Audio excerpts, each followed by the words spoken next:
Yes, moving to question number 33. Same beta question में nothing is new. Ashok, Bhaskar, Chaman, 3 partners, 1/3, 1/2 and 1/6. सबसे पहले हम इनका रेशियो कैलकुलेट करेंगे, दैट इज़ 2, 3, 1. ओके, अगेन उसी तरह से चलना है. Capital account is balance BD. General reserve will be distributed among all the 3 partners in the old ratio. Creditors, nothing is stated about creditors, so creditors will be same here. Again, loan payable, nothing is stated about loan payable, so it would be same. Building के बारे में बोला है, it is increased जितनी हुई है वो यहाँ, और यहाँ पे बिल्डिंग की new value. Okay, same is with plant and machinery, reduced जितनी हुई है वो यहाँ, and here the new value.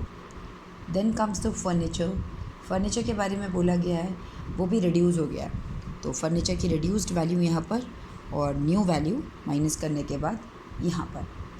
Then is your stock, it is increased by, it is to be increased by 15%. Again, the profit comes here and the new value will be shown here.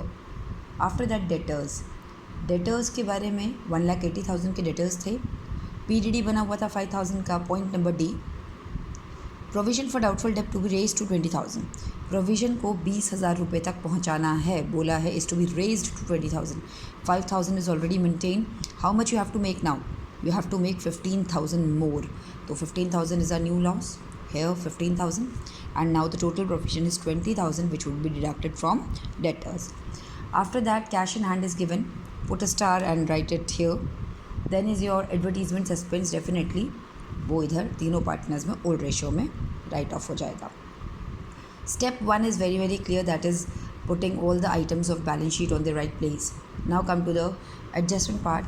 Goodwill 2,40,000 है goodwill, उसमें चमन का share 1/6 है, that is 40,000. 40,000 will be given to him by whom? By gaining partners. In this question, new ratio is also given, so we have to calculate gaining ratio by using the formula new minus old. A and B का new minus old करके देखा तो पता चला केवल A जो ये अशोक है ये गेन कर रहा है, बाकी तो इसको तो क्या हो रहा है, सैक्रिफाइस. क्योंकि केवल एक ही पार्टनर को गेन हो रहा है, इसीलिए चमन को वो गुडविल का सारा हिस्सा केवल अशोक ही देगा. चमन के शेयर में 40,000 रुपये डाल दीजिए, 40,000 रुपीज़ दे दीजिए. कौन देगा उसको? ए देगा. और ए से 40,000 रुपीज़ ले लीजिए. वो किसको दे रहा है? ये सी को दे रहा है. आपको एक बात और पता है, जो पार्टनर सैक्रिफाइस करता है उसको भी उसका सैक्रिफाइस का हिस्सा मिलता है. कौन देता है? गेनिंग देता है. तो कैसे निकालते हैं सैक्रिफाइस का हिस्सा? Sacrifice share multiply by total goodwill, that is equal to 24,000. ये 24,000 भी बी को देगा. कौन देगा? ए देगा. ए देगा बी को. ए के अकाउंट से 24,000 फिर से कम हो जाएगा. 24,000 ए के अकाउंट से ले लिया, किसको दे दिया? बी को. और बी के अकाउंट में 24,000 दिखा दो, कौन दे रहा है? ए दे रहा है. I hope it's clear now. Very simple it is. Then is your goodwill के बाद आ जाती है बात plant and machinery done, furniture done, stock done, building done, PDD done. बाकी you can do on your own. First close the revaluation account. You will get the profit over here. This profit will be divided among all the 3 partners in their old ratio. Then close these accounts. The containing partners के लिए हम कौन सा word use करते हैं? Balance CD. And for the retiring partner, if nothing is stated, what we use? C's loan account. Both of these items are to be shown on the liability side. Balance CD किस नाम से show होता है? Capital के नाम से. Loan किस नाम से शो होता है? C's लोन के नाम से. एंड हेयर ऑल्सो, क्योंकि कैश पर कोई इम्पैक्ट नहीं पड़ा तो cash amount will be same, that is 85,000. Complete, close it and you will get the final answer. Okay, moving to question number 34. I am not going to do this question in the notebook, I am just explaining it from the book itself. 3 partners XYZ. Then what is the ratio? 3:1. Who retired? Why retired? Creditors नहीं कुछ बोला, as it is in the balance sheet.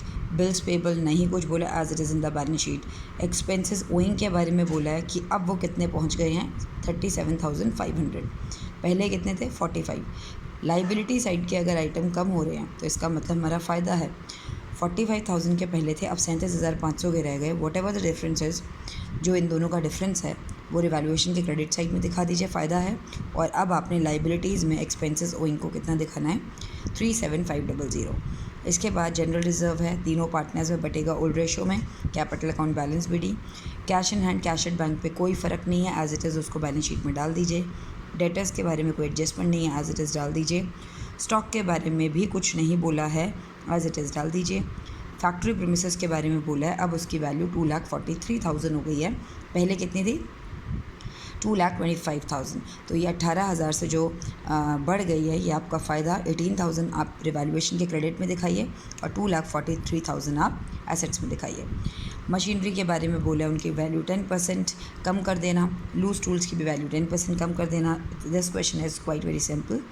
Point number 1 में goodwill आपको दी हुई है, goodwill में से जाने वाले शेयर का पार्टनर का शेयर निकालना, वो शेयर उसको कौन देगा, that all etcetera things you all know very well how to put those things. Okay, so I think you will be able to do this question. It's very simple, and if you face any difficulty, do let me know. Okay, so over to next question.